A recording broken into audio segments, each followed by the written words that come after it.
Thanks very much, President Frank. And it's wonderful to be able to have a conversation with fellow Rotarians in my own club. We often don't do enough of that, so I congratulate the club leadership for having these craft talks because they're a great opportunity to get to know each other. Very briefly, I was a lawyer for 52 years, but during that period of time had many adventures, including being in the legislature, being in cabinet, serving in a whole variety of different roles at one time. It was an immersive, life-changing experience for me, and to run for public office. I left chairing the Plato law firm as a partner, and knowing that there was a desire to have me in cabinet, I had to, because of many conflicts of interest, give up my clientele. So, as I told Ernie before, I died twice. Once then, when I gave everything up, and the next one is inevitable, and I'm planning as well for that one. But what happened during my period in government, after really being a Rotarian since 1983 and president of the club in 1994-95, and very active in the district and in many club committees. And in the district, I became very absorbed, certainly from 2003 right through to this date, and peace and human rights activities and programs and course development at universities. So all of those means were towards an end, and the end was to have the Rotary movement become a mainstreaming way to deal with something that had never been accomplished by humankind, and that is sustainable peace in our world, and also at a time in our world since 1945 when the power to destroy the human race, extinguish the human race, became embodied in the power and use of nuclear weapons. And what was used in 1945 is just a small example of what would happen today. And there's no doubt amongst any knowing experts and people involved in the field that if a nuclear war become our giant countries, United States, Russia, China, UK, or France, or the rogue countries like North Korea, or even India, Pakistan, or even Israel, it'll inevitably result in an exchange of nuclear weapons and the extinction of the human race. There's no way that nuclear weapons can be used without that result, in my opinion. The other great threats, of course, are climate change, unregulated AI, a global system which we call the world order. I call it the world orderliest because we don't have rules that really are governing the conduct of the countries of our world and the leaders that have the power and control to decide the fate of humanity. So it's in that context that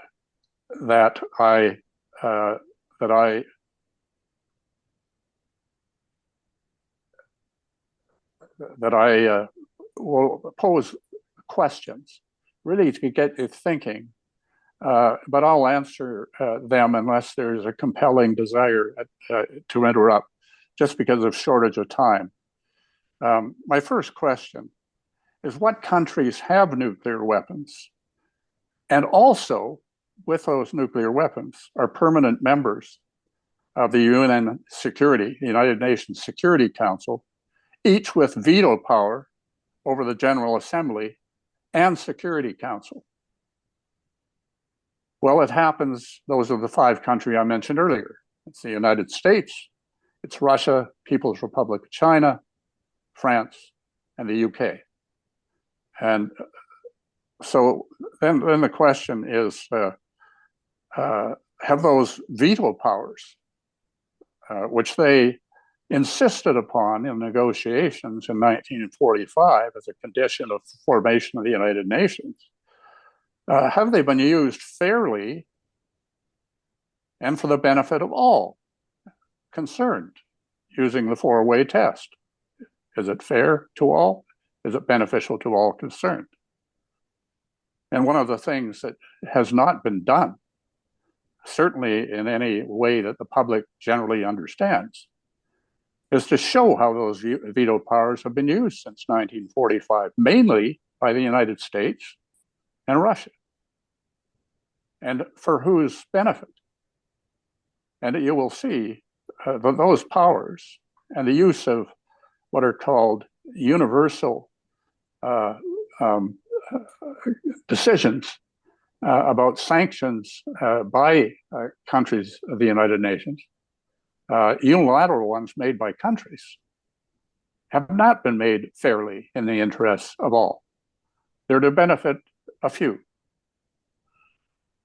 So who are all in all concerned? It's not just 5 countries. It's not just the 9 countries that have nuclear weapons. And the case that I've been making for years in Rotary is that all must mean, for humans to survive, everyone, everywhere. The wisdom and goodness of the past generations, some people would say the spirits of them, the memories of them, the value of them. The generations ahead of us are part of the all. And then I make the case for our wise indigenous peoples of the world who have taught us that all includes not just humans, it's all other beings. And beings to them are earth, air, water, fire. Now we call it energy.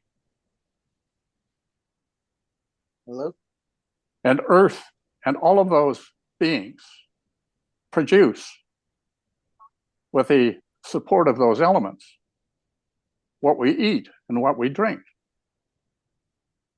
They keep those available for us to survive and have the capacity to flourish. So what treaty allows USA, Russia, China, France, and UK to have nuclear weapons? It was a treaty negotiated in 1960s. It became agreed upon in 1969 and became an approved treaty, a signed treaty, a lawful document, an instrument of the United Nations and international law in 1970. It's called the Non-Proliferation Treaty. So what did that treaty provide? It allowed them to have nuclear weapons. And what was the trade-off for Canada and every other country in the world that signed the treaty? The right to nuclear power. The right to nuclear power, but no weapons. So what was there to cause countries like Canada to sign on to the treaty when nuclear weapons were known for what they were, the power to destroy humanity? Article 6 in that treaty provided that they were to negotiate in good faith for their abolition, for their disarmament. Now, Ernie's a lawyer. Ernie and I would agree that if you haven't negotiated what is intended by an agreement after over 54 years, someone's not acting in good faith. All of them aren't acting in good faith. They have failed to carry out the intent of the treaty. Why do 4 other countries, India, Pakistan, North Korea, and Israel, have them? Well, part of it is accident. Canada gave a nuclear reactor to India. They created plutonium, then they created nuclear weapons. India has nuclear weapons. Pakistan wants nuclear weapons to defend themselves. They get them. Israel, of course, the United States wants a presence in the Middle East, which is dominant. So Israel has nuclear weapons. North Korea, as a rogue government that was party to the treaty, left the treaty and has nuclear weapons with no control, no over regulation in the international law system whatsoever. So why do more countries like Iran, Poland, and Turkey want them? For the same reason Pakistan had wanted them. They want them because it's the only way, it seems, you can defend yourself against the people with nuclear weapons, the countries with nuclear weapons. And it's argued that a deterrent is a useful thing. The more people that have nuclear weapons, the less there is a deterrent. Because it's not just a deterrent to deliberate use. It's a deterrent to accident, mistaken judgment, insane people getting control of them. Imagine terrorists getting hold of them.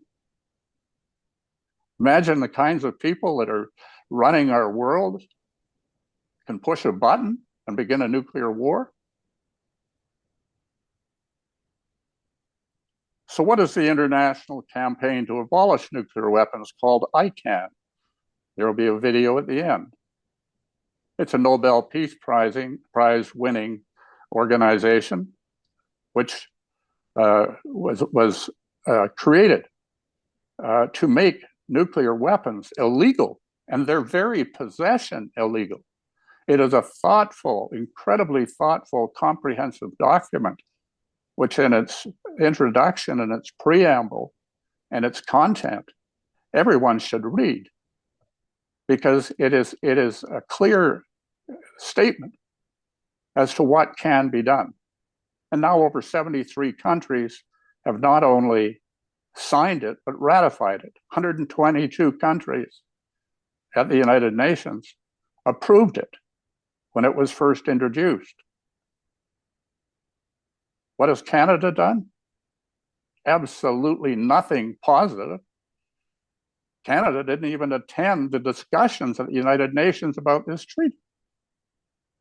They haven't attended the meeting of the states parties that signed the agreement, even as observers.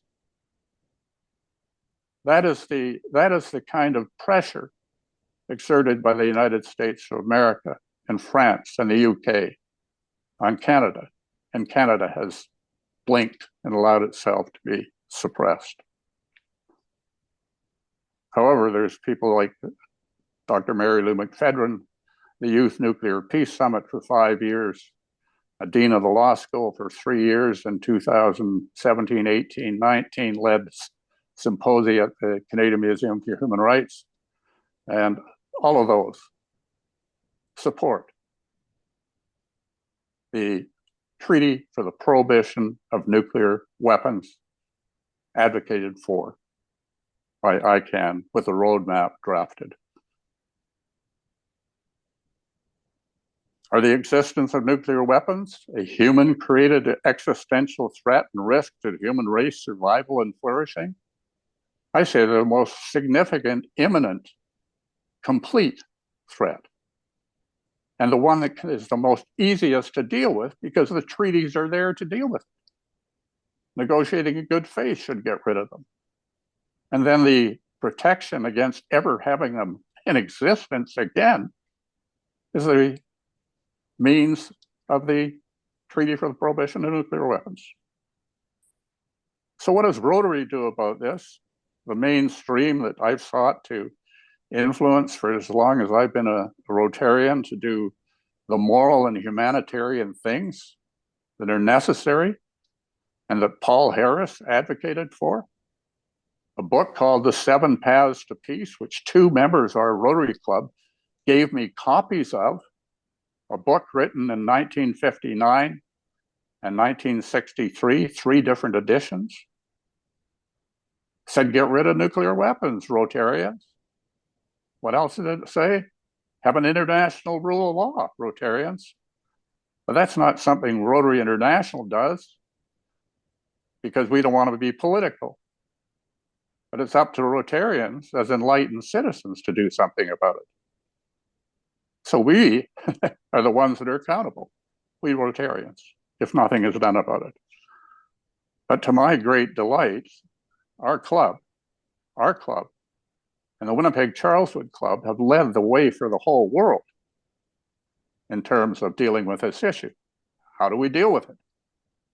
Rotary is a global democracy, flawed like every democracy, but hard work makes it function good, function well. And in that global democracy, every year, and for the last 4 years, and this year again, we advance a resolution which supports the abolition of nuclear weapons. And I'm pleased to report that Jim Forrestal sent me a message today that the Winnipeg Charleswood Club on Monday night passed a revised resolution which has in its preamble a statement that Rotary International leaders on our Rotary Foundation Board and Operational Board and every other Rotarian has a responsibility under the standard mandatory constitution of Rotary, which governs 46,000 clubs around the world, to advance positive peace.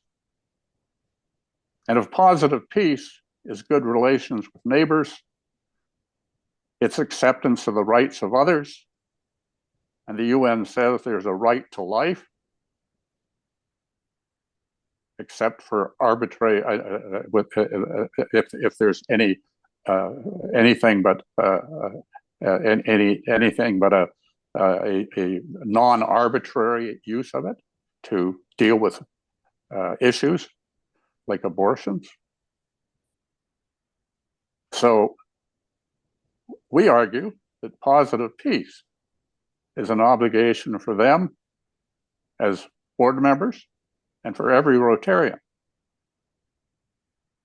So where did that positive peace get into? How does it get into the Constitution? Our club and Jim Forrestal's club and Jim and I had Rotary District 5550 consider a Council on Legislation resolution way back. We drafted it in 2017, which would go to the Council on Legislation process in 2018 and then be voted on in 2021. And guess what? That resolution was voted on and the majority approved it. And what was the resolution? To add the word positive to the word peace in the standard constitution of Rotary in each of 3 avenues of service in the Constitution: youth, community, and international. So Rotary District 5550, because of our club and the Winnipeg Charleswood Club, and then a vote of a vast majority of the 47 or 48 clubs in the district, has approved that resolution to go to the international, I call it World Parliament of Rotary, and a majority of the districts, one with each vote, a representative like Jim Forrestal, our current representative is Gail Marie Anderson from Melfort, vote on these kinds of resolutions, just like they vote every year on recommendations for things like abolishing nuclear weapons.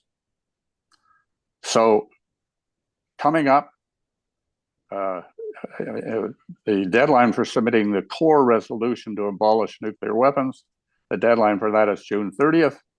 Gail Marie Anderson will now have to be sent the resolution from the Winnipeg Charleswood Club, and I have asked the Winnipeg Board of Directors to approve that resolution and therefore have both the Rotary Club of Winnipeg and the Rotary Club of Winnipeg Charleswood being the first endorsers once again once again, as was done last year, on the resolution, and then other clubs like the Melfort Club and the Regina Eastview Club who are interested and supportive can also seek to be endorsed on it if they choose. But where will this be determined? A vote on this resolution by our district. It will be at the annual general meeting, which I take it will be part of the district conference in May of this year. And if it's not then, it has to be sometime during that month. So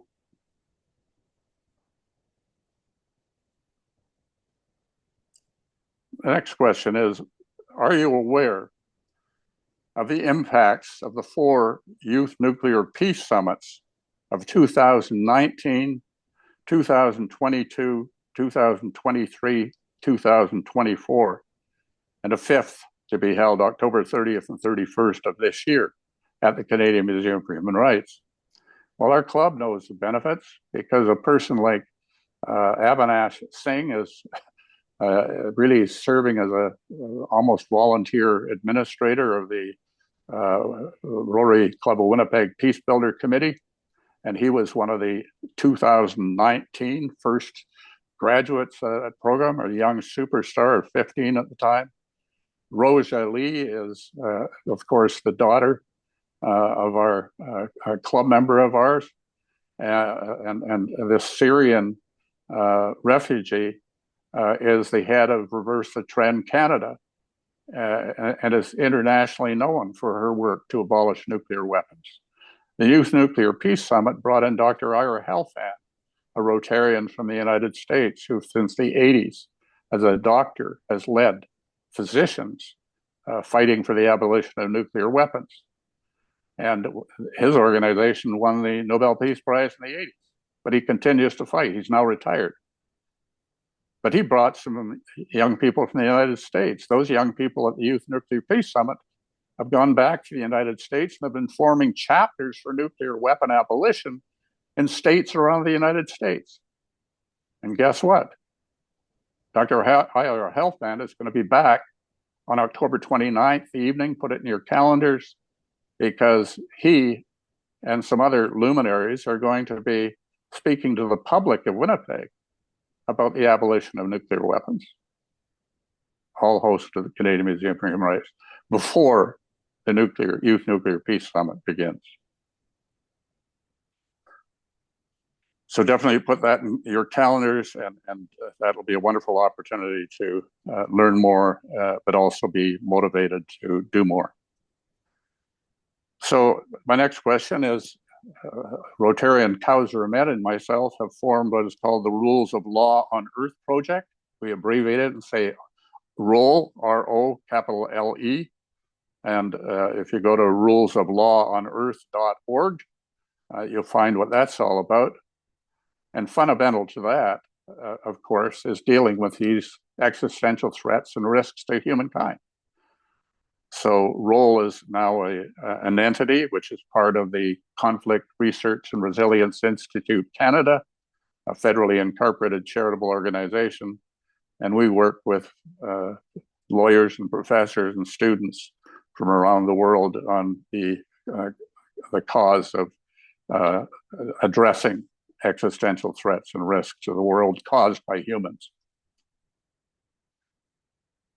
So here's something just to think about.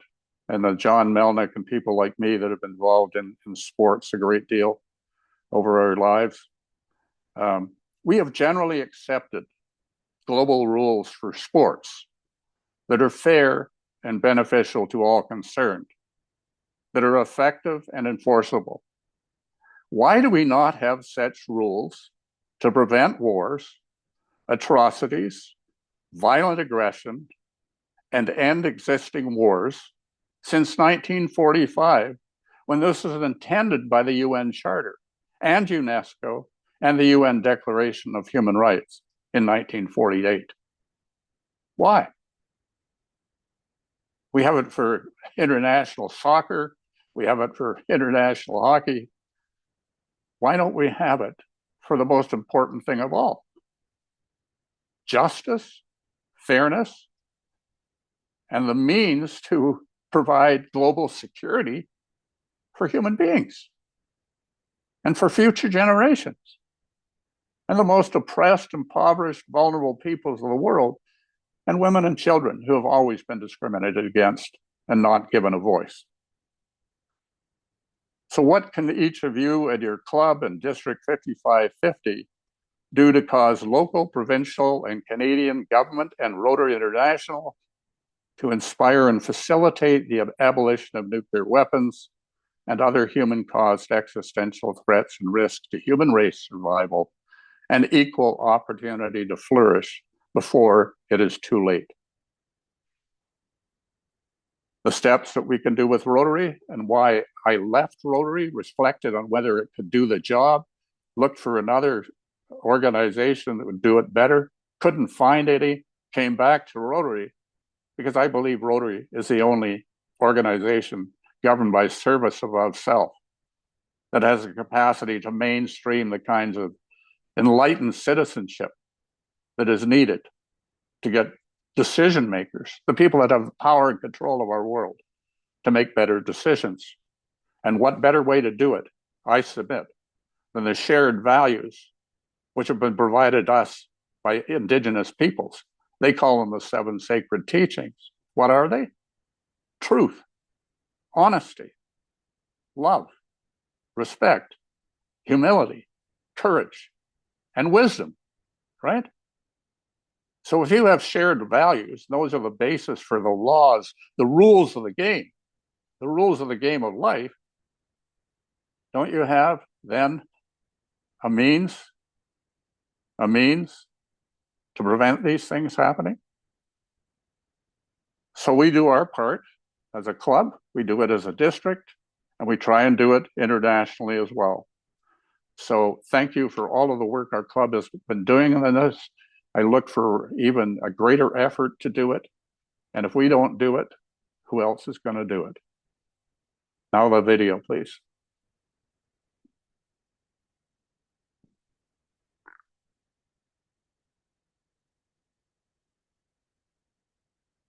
Can you get it, Phyllis?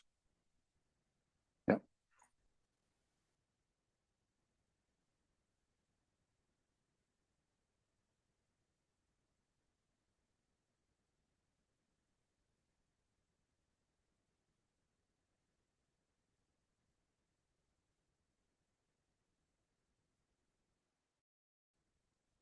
Yeah, sorry about that. Let me just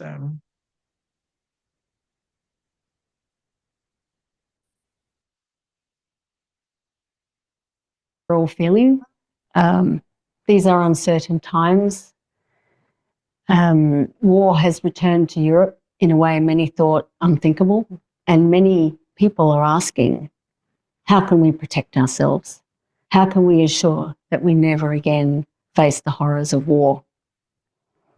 These are serious and urgent questions, but some of the answers proposed, including calls for Europe to develop its own nuclear arsenal, are based on a dangerous illusion.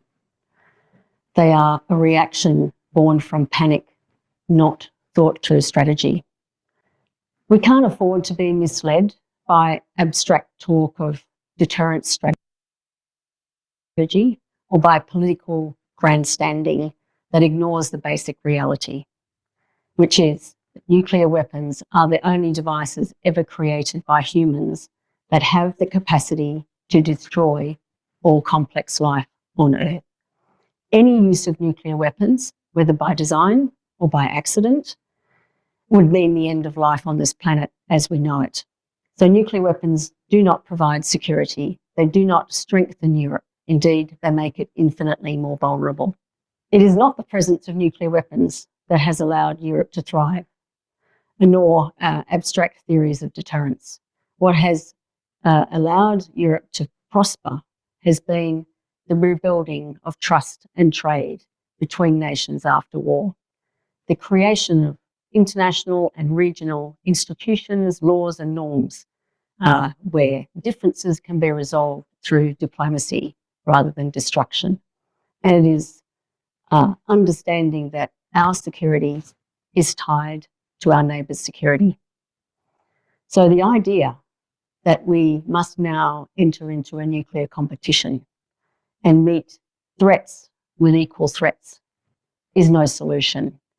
It is, in fact, surrendering to the very logic that has brought us to this point of crisis, which can only have one end, and that is a one-way downward spiral to annihilation. Well, there is an alternative. Most of the countries of the world have recognised that security does not come from having nuclear weapons, but from getting rid of them. And the UN Treaty on the Prohibition of Nuclear Weapons exists because nations have refused, rejected nuclear weapons and embraced true security. And every step towards disarmament is a step towards a future in which no leader, no military, and no country can ever again hold humanity hostage with the threat of nuclear war. The future of Europe will not be written in the shadow of mushroom clouds, but by those who believe in dialogue, diplomacy, and disarmament, and who choose to create a new future that respects the earth and each other.